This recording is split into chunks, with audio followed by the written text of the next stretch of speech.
नमस्कार दोस्तों, कक्षा 12 इकोनॉमिक्स की क्लास में आपका स्वागत है। पिछले वीडियो में हमने मांग का अर्थ, मांग का नियम, मांग वक्र के ऋणात्मक ढलान के कारण और मांग के विभिन्न प्रकारों का अध्ययन किया। आज की इस कक्षा में आपको बताया जाएगा मांग में परिवर्तन के कौन कौन से रूप होते हैं। मांग में परिवर्तन किन रूपों में हो सकता है।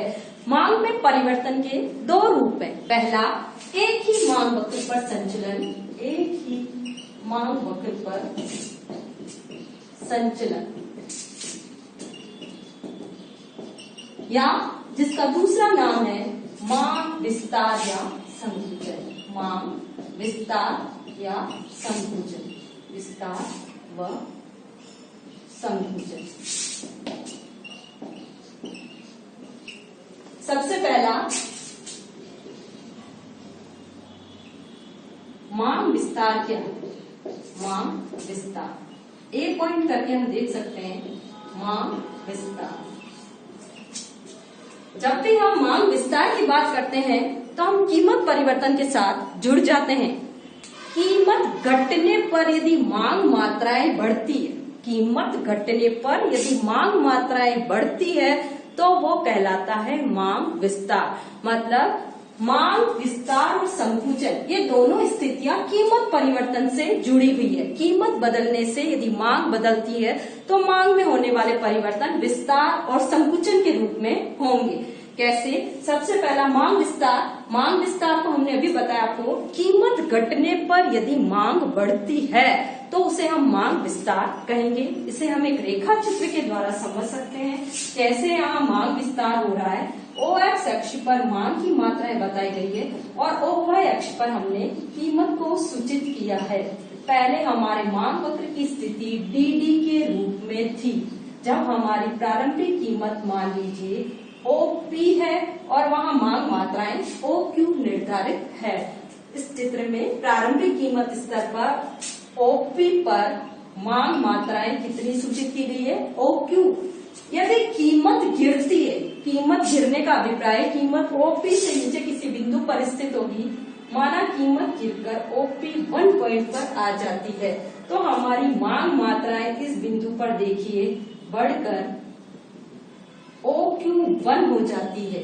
कीमत घटने से हमारी मांग मात्रा बढ़कर OQ1 हो गई तो ये जो नए E1 बिंदु पर हमारा संतुलन सूचित होता है, उसके अंदर जो मांग मात्रा में वृद्धि होती है वो कहलाएगी मांग विस्तार। कीमत परिवर्तन हुआ है, कीमत परिवर्तन PP1 और मांग का परिवर्तन कितना हुआ? मांग परिवर्तन QQ1। कीमत घटने से, कीमत परिवर्तन पहले प्रारंभिक कीमत क्या है हमारी? प्रारंभिक कीमत प्रारंभिक थी OP और प्रारंभिक मांग कितनी है? प्रारंभिक मांग OQ। OP कीमत जब घटकर OP1 रह जाती है, नई कीमत है OP1, नई मांग मात्रा है OQ1। तो कीमत घटने से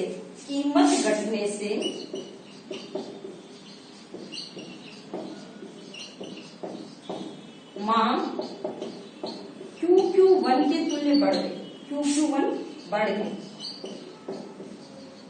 ये चीज जो कहलाएगी वो होगी मांग विस्तार। मांग विस्तार। It's clear? कीमत घटने से मांग मात्राओं का बढ़ जाना मांग विस्तार के नाम से जाना जाता है।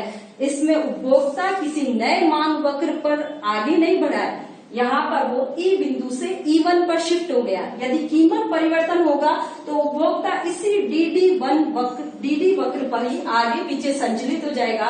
इस रेखा चित्र में कीमत जब OP से गिरकर OP1 हो गई है तो मांग मात्रा बढ़कर OQ से OQ1 के रूप में सूचित की गई है। कीमत के PP1 घटने से मांग मात्रा में QQ1 की जो वृद्धि हुई है उससे हम करेंगे मांग विस्तार। दूसरा है इसका डी पार्ट मांग संकुचन। मांग संकुचन को भी हमें रेखा चित्र द्वारा समझ सकते हैं। बी भाग है इसका मांग संकुचन। मांग संकुचन भी कीमत परिवर्तन से संबंधित है।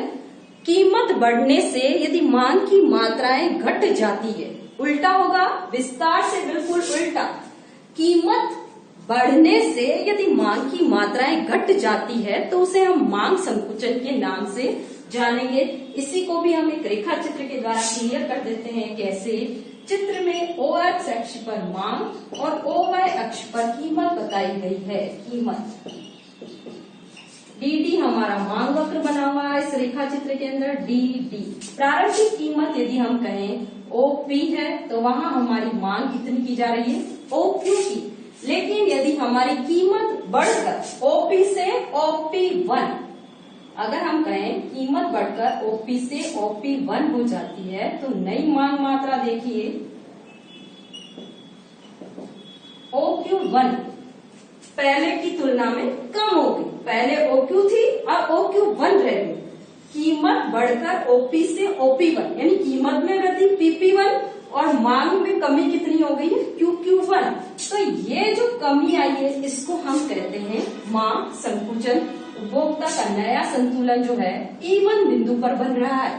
पहले वो E बिंदु पर संतुलन में था, अब नए E1 बिंदु पर वो संतुलन में आ गया है, जहां आप देखिए कीमत PP1 बढ़ने से मांग QQ1 के तुल्य घट गई। यह स्थिति मांग संकुचन कहलाएगी। मांग संकुचन। मांग विस्तार में मांग वृद्धि होती है, मांग संकुचन में मांग में कमी आती है। कीमत बढ़ने से मांग का घट जाना मांग संकुचन कहलाता है, जबकि विस्तार में क्या हुआ था? कीमत घटने से मांग बढ़ गई थी। इस रेखा चित्र में पहले वाली कीमत OP है, जहां उपभोक्ता OQ मांग मात्राओं पर संतुलन की स्थिति में था। लेकिन जब कीमत बढ़कर OP1 हो गई तो उसने अपनी मांग की मात्राएं घटा ली है और वो उसी मांग वक्र पर E से E1 बिंदु पर संचलित हो गया है। तो इस प्रकार उपभोक्ता का संचलन क्या कहलाएगा? मांग संकुचन। मांग में परिवर्तन का दूसरा जो रूप है वो है मांग वक्र की शिफ्टिंग या मांग में वृद्धि या कमी। इसका जो दूसरा रूप है मांग वक्र की शिफ्टिंग, मांग वक्र की शिफ्टिंग, या इसको हम यूं भी कह सकते हैं मांग वृद्धि व मांग में कमी। मांग में कमी दो रूप है इसके भी। मांग वक्र की शिफ्टिंग कैसे होगी? देखिए, हमने मांग विस्तार और संकुचन की बात की। जनरली हम विस्तार और वृद्धि शब्द को एक ही मान लेते हैं, संकुचन और कमी को एक ही रूप में बताते हैं। लेकिन मांग विस्तार और संकुचन से मांग वृद्धि और कमी बिल्कुल डिफरेंस है। मांग में परिवर्तन के 4 रूप है, उसमें 2 रूप हम पहले देख चुके हैं। एक ही मांग वक्र पर संचलन की स्थिति में मांग विस्तार और संकुचन था, लेकिन यहाँ मांग वक्र की शिफ्टिंग होगी। दूसरे रूप में मांग वक्र की शिफ्टिंग होगी। कैसे? मांग वृद्धि और कमी के रूप में। ये जो परिवर्तन होते हैं ये कीमत से रिलेटेड नहीं है। कैसे? अब इसको सबसे पहले हम मांग वृद्धि कब होगी? मांग वृद्धि, मांग वृद्धि और कमी, इसमें हम कह चुके हैं कि इसके अंदर कीमत परिवर्तित नहीं होगी। समान कीमत रहने पर भी यदि मांग बढ़ जाए, समान कीमत रहने पर भी यदि मांग बढ़ जाए, अन्य कारकों से प्रभावित होकर, क्योंकि मांग को प्रभावित करने वाले तो बहुत सारे कारक हैं। समान कीमत के रहते मांग का बढ़ जाना क्या कहलाएगा? मांग वृद्धि। इसको भी हम एक रेखा चित्र द्वारा समझ सकते हैं। कैसे?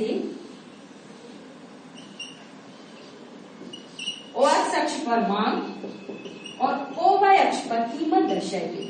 मांग मात्रा और नीचे इधर O वाई अक्ष पर हमने कीमत बताया है। डी ये हमारा प्रारंभिक मांग वक्र है, जहां हमारी कीमत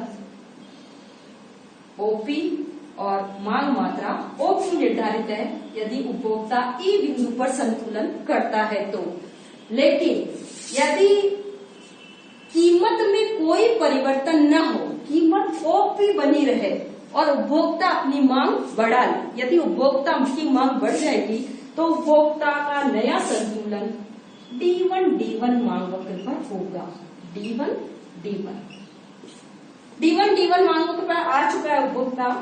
अब उसका संतुलन यदि हम E1 बिंदु पर करते हैं तो यहाँ आप देखिए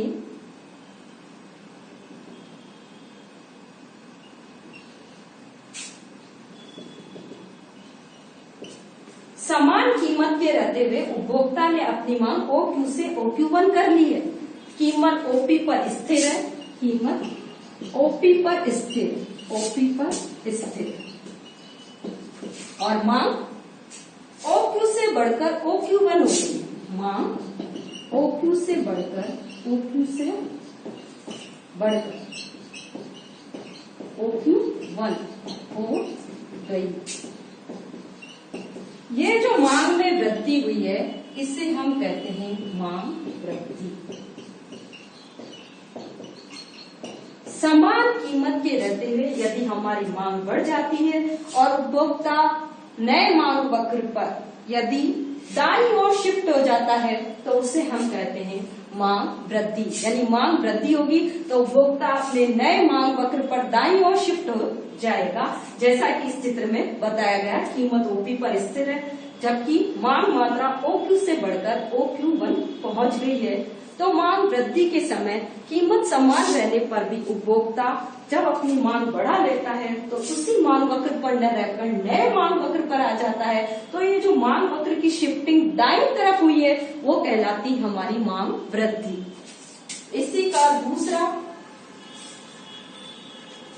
या बी पार्ट कहें हम मांग में कमी। बी पार्ट है इसका, ये ए पार्ट है, ये बी पार्ट है। यदि हम इसी का दूसरा रूप कहें मांग में कमी। समान कीमत के रहते हुए, इसमें भी कीमत परिवर्तन नहीं होगा। समान कीमत के रहते हुए यदि उपभोक्ता अपनी मांग पहले से घटा लेता है तो उसे हम कहते हैं मांग में कमी। इसमें उपभोक्ता अपने पुराने मांग वक्र से बाईं ओर शिफ्ट हो जाएगा। यह स्थिति एक रेखा चित्र के द्वारा क्लियर कर देते हैं हम आपको। OX अक्ष पर मांग मात्रा बताई गई है। मांग मात्रा OY अक्ष पर हमने कीमत को सूचित किया है। DD हमारा प्रारंभिक मांग वक्र है। DD माना प्रारंभिक कीमत हमारी OP है और उपभोक्ता OQ मांग मात्राओं पर ई बिंदु के आधार पर संतुलन की स्थिति में है। लेकिन यदि उपभोक्ता इसी कीमत पर रहते हुए यदि अपनी मांग घटा लेता है तो वो नए मांग वक्र पर संचलित हो जाएगा, जो D1 के रूप में सूचित किया गया है। समान कीमत के रहते हुए मांग का घट जाना, OQ से OQ1 पर आ जाना। पहले मांग OQ थी, अब इसी कीमत पर, कीमत OP पर स्थिर है, कीमत OP पर स्थिर है। जबकि मांग घटकर OQ से OQ1 रह गई, OQ से OQ1 रह गई। ये जो मांग में कमी हुई है, मांग घटी है, इसको हम कहेंगे मांग में कमी।